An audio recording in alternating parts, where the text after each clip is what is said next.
भाजपा किसान मोर्चा द्वारा गांव गोरखपुर में ग्राम परिक्रमा समारोह का किया गया आयोजन। नमस्कार, राम राम। मैं पवन सिंह, जिला मीडिया प्रभारी भाजपा फतेहाबाद। जानकारी के लिए बता दें कि मिशन 2024 की मजबूती के तहत भाजपा हाईकमान के निर्देशानुसार आज फतेहाबाद में भाजपा किसान मोर्चा की ओर से फतेहाबाद के गांव गोरखपुर में ग्राम परिक्रमा समारोह का आयोजन किया गया। इस समारोह में मुख्य अतिथि के रूप में भाजपा किसान मोर्चा के प्रदेशाध्यक्ष सुखविंदर मांडी ने शिरकत की, तो उन्हीं के साथ भाजपा किसान मोर्चा के राष्ट्रीय मंत्री सेलाराम सारण भी इस समारोह में पहुंचे।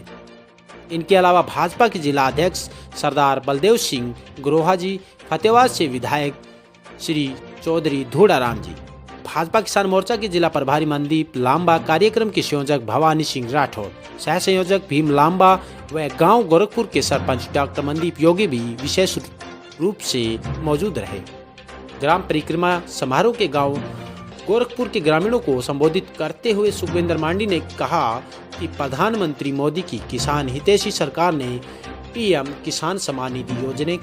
के जरिए देश भर के सभी सीमांत किसानों को सालाना 6,000 रुपए की सहायता प्रदान कर 11.27 करोड़ किसानों को सकारात्मक तौर पर प्रभावित कर उनके आय का स्तर बढ़ाया है। अब तक किसानों को 2,80,000 करोड़ की राशि प्रदान की गई है। सुखविंदर मांडी ने यह भी कहा कि किसान समूह को प्रोत्साहित करने के लिए परंपरागत कृषि विकास योजना की शुरुआत की गई। इस मौके पर भाजपा पशुपालन एवं डेयरी प्रकोष्ठ हरियाणा के प्रदेश संयोजक राजपाल बेनीवाल, जिला उपाध्यक्ष महेश शर्मा जी, विजय गोयल, जिला महामंत्री अशोक जाखड़ जी, जिला मीडिया प्रभारी पवन सिंह, राधेश्याम झाजड़ा,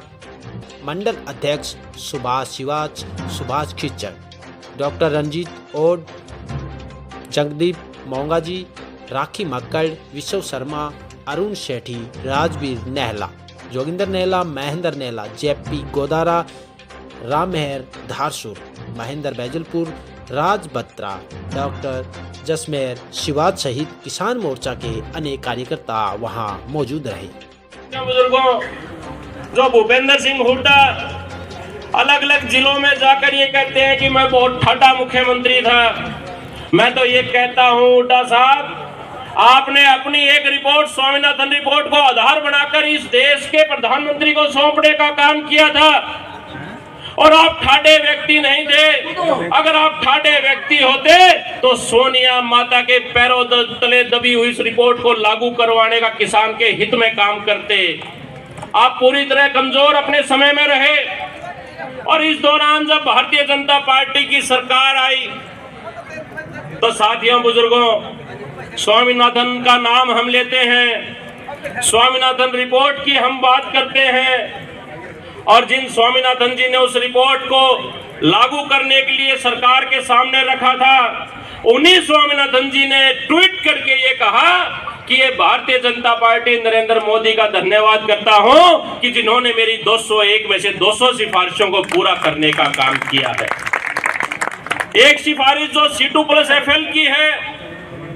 हम ये मानते हैं कि हम उस रिपोर्ट के आधार पर C2+FL नहीं दे पाए, परंतु साथियों, इस बात की भी हमें खुशी होती है कि बेशक से हम C2+FL के ऊपर नहीं जा पाए, परंतु आज किसान को MSP का दाम हम A2+FL पे देने का प्रयास करते हैं। और साथियों, बुजुर्गों,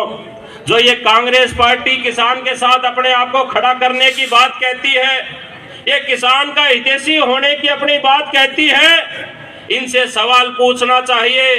कि आपकी 10 साल तक सरकार थी इस देश में, इस आजाद भारत में सबसे लंबे समय तक अगर राज किसी ने किया तो वो आपने किया। आज आप बात करते हैं C2+FL की, परंतु आपके समय में तो आप A2+FL भी देने में नाकाम रहे थे, जो आज भारतीय जनता पार्टी देने का काम करती है। आज मुझे ये खुशी होती है कहते हुए कि मैं ऐसे प्रदेश में हूं जिसमें इस देश के किसान की अगर बात करें तो इस प्रदेश के अंदर सबसे ज्यादा फसलें MSP के ऊपर खरीदने का काम हम लोग करते हैं। अभी धारा 144 की बात शिवाज साहब ने की, मैं मानता हूं ये धारा 144 इस क्षेत्र में लगी हुई है, परंतु धारा 144 भी विभिन्न प्रकार की होती है शिवाज साहब, ये आप लोगों के लिए नहीं लगा रखी। ये धारा 144 जो पंजाब से चल के और विद्रोह करने के लिए यहाँ आ रहे हैं उन लोगों के लिए लगा रखी है। मैं आपको ये बता देना चाहता हूँ, जिस पंजाब प्रदेश से उठ के आप हरियाणा प्रदेश के अंदर से निकलते हुए दिल्ली जाने की बात करते हैं, ये वो हरियाणा प्रदेश है जिसका नेतृत्व मनोहर लाल जी करते हैं। और इन मनोहर लाल जी के द्वारा जहां पंजाब में मात्र 5 फसलें एमएसपी पे ली जाती हैं, हरियाणा प्रदेश 14 फसलों को खरीदने का काम करता है। ये हरियाणा प्रदेश है जिसमें सबसे ज्यादा मुआवजा, जिसकी चर्चा भवानी सिंह जी ने की कि कांग्रेस के 10 साल के दौरान 1056 करोड़ रुपया जहां मुआवजे के तौर पे मिला, और जिस फसल बीमा योजना की शिवाज साहब आप बात करते हो, ये चौटाला साहब के समय में भी था, ये हुड्डा साहब के समय में भी था, परंतु ये पहली ऐसी सरकार है जो मात्र 2% और 1% आप किसानों से लेने का काम करती है। हुड्डा साहब और चौटाला साहब के समय में 12% एकड़ के हिसाब से लेने का काम उस वक्त की सरकारें किया करती थी। और आज ये खुशी होती है बताते हुए कि इन 9.25 वर्षों के दौरान जब उपेंद्र हुड्डा ने 10 सालों के दौरान 1056 करोड़ रुपया दिया, वहां हमने 11,000 करोड़ रुपए से ज्यादा किसान की जेब में उसके नुकसान की भरपाई करने के लिए देने का काम किया है। सिंचाई की अगर बात करें,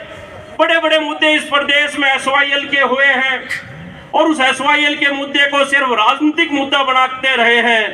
आज जो पंजाब के हमारे बड़े भाई हमारे बीच में आने की बात कहते हैं, मेरा शिवाज साहब आपसे ये भी निवेदन है कि पिछली बार तो हमने दाल बाटी चूरमा उनको खिलाने का काम किया था, हमने उनकी सेवा करने का काम किया था। आज भी हम तो हरियाणा के लोग पंजाब के साथियों को बड़ा भाई मानते हैं, आज भी उनका उसी प्रकार से आतिथ्य सत्कार करने के लिए भी हम तैयार हैं, परंतु उनसे SYL का पानी मांगने का काम भी आप लोगों को करना चाहिए और हमें भी उसमें साथ मिलके उन लोगों को ये कहना चाहिए कि आप बड़े भाई हो और छोटे भाई के अधिकार को भी देने का आप लोग काम करें। बड़ी पीड़ा होती है, बड़ा दुख होता है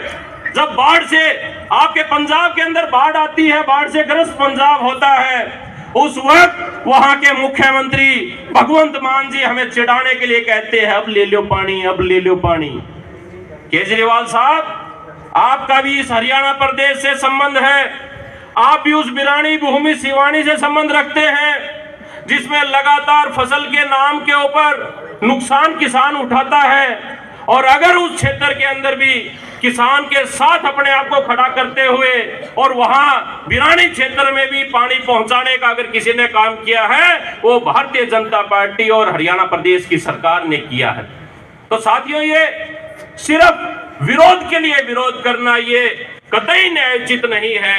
आज ये आवश्यकता है कि जो काम कोई भी व्यक्ति करता है, अगर वो हमारे लिए अच्छा करता है तो उस एक एक काम की तारीफ करें, और अगर कोई कमी है तो उस बात को भी हम रखने में संकोच ना करें। साथियों, बहुत सारी ऐसी बातें हैं जिनको हमने हमारे इस 9.25 सालों के दौरान हमने इस देश में किया, और आज उसी बात को लेकर इस पूरे देश के प्रत्येक गांव के अंदर ग्राम परिक्रमा यात्रा किसान मोर्चा निकालने का काम कर रहा है।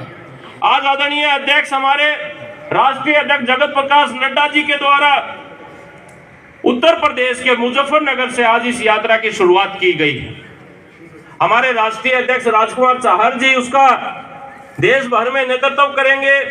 और हरियाणा प्रदेश में हम सब कार्यकर्ताओं के सौभाग्य मिला है कि हम भी हमारे हरियाणा प्रदेश के एक एक किसान की चिंता करते हुए एक एक किसान की बात को सुनने के लिए गांव के ऊपर जाने का काम करें। हमारे दूडाराम जी ने अभी बताया कि गांव के अंदर विकसित भारत यात्राएं आई, और साथियों ये वो सरकार है जो सीधे तौर पे जो भी योजना केंद्र की सरकार नरेंद्र भाई मोदी के नेतृत्व में बनाती है, जो भी योजना हमारे हरियाणा प्रदेश में आदरणीय मनोहर लाल जी बनाते हैं, हमारा ये प्रयास रहता है कि हम हर एक योजना का गांव के अंदर पहुंचकर उन योजनाओं का लाभ जिनको मिला है उनसे भी बात करें, उनसे चर्चा करें, और अगर कोई और लाभार्थी या उस योजना के दायरे में कोई परिवार या कोई व्यक्ति आता है उसको लाभ ना मिला हो तो उसको भी लाभ देने का काम करें। और पूरे जोर शोर से इन यात्राओं को पूरे प्रदेश के एक एक गांव के अंदर हम लेके गए और ये ठोक के हमने ये बात कही कि किसी को भी अगर योजना का लाभ ना मिलता हो तो उन योजनाओं का लाभ देने के लिए आज पूरी हरियाणा सरकार आपके गांव में आई है। और मुझे ये खुशी होती है कि 5 लाख से ज्यादा लोगों ने इन यात्राओं के माध्यम से लाभ उठाने का प्रयास किया है। साथियों, बुजुर्गों, आज आपके गांव में हम आए और गांव में आने पर जो ट्रैक्टरों की यात्रा के साथ और गगनचुंबी नारों के साथ आपने हम सबका स्वागत किया, मैं आपको ये भरोसा देके जाता हूं, चाहे किसान की मिट्टी की उठान की बात हो या जो बात यहाँ बिजली के सरचार्ज की जो रखी गई है, इस प्रकार की जो भी बातें आप साथियों के द्वारा समय समय पर पहुंचाने का जो काम किया जाएगा, इन सब बातों को प्रदेश और केंद्र के स्तर पर हम उठाने का काम करेंगे। कल भी हमारी आदरणीय दूड़ाराम जी की और मेरी और शायद बलदेव जी भी कल बैठक में चंडीगढ़ हैं। हमारी बैठक चंडीगढ़ में आदरणीय मुख्यमंत्री जी के साथ है और जो बात आज यहाँ आपने रखी है, जो गांव गोरखपुर की आपने किसानों की मुख्य मांगों को रखा है, इसमें कुछ मांगे तो दूड़ाराम जी आप स्वयं इन मांगों को पूरा कर सकते हैं और कुछ ऐसी मांगे हैं जो दूड़ाराम जी और हम मिलकर माननीय मुख्यमंत्री जी को प्रेषित करेंगे। और आपको ये भरोसा दिलाते हैं और इस विश्वास के साथ कि जिस दिन और जब आपके गांव के अंदर हम आएंगे, हम अपना रिपोर्ट कार्ड लेके आएंगे और ये भी आपको बताने का प्रयास करेंगे कि किस प्रकार से हमने,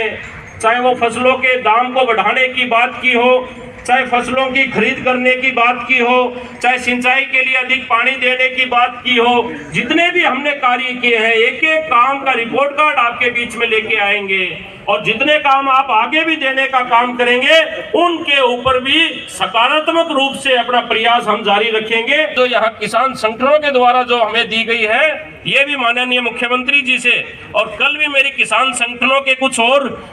जो हमारे प्रदेश के जो बड़े नेता हैं, उनसे भी मेरी चर्चा हुई है। कुछ और मांगे भी है तो उनके ऊपर भी कल हम माननीय मुख्यमंत्री जी के समक्ष अपनी बात को रखेंगे। आज एक बार पुनः आपके बीच में आया और यहाँ आने पर आप लोगों ने जो मान सम्मान दिया, उसके लिए आप सबका बहुत धन्यवाद। और मेरा निवेदन है कि अभी जो यात्रा हमारी शुरू होगी और जिसमें हमारे गऊ का पूजन और हमारे जो किसान का यंत्र है ट्रैक्टर, इस ट्रैक्टर के पूजन के साथ मुख्यमंत्री योगी आदित्यनाथ जी और हमारे राष्ट्रीय अध्यक्ष राजकुमार चाहर जी और जेपी नड्डा जी इस यात्रा का शुभारंभ कर रहे हैं। तो एक बार जोरदार तालियों से आप लोग स्वागत कीजिए, अभिनंदन कीजिए। बहुत बहुत धन्यवाद। भारत माता की जय। बढ़िया।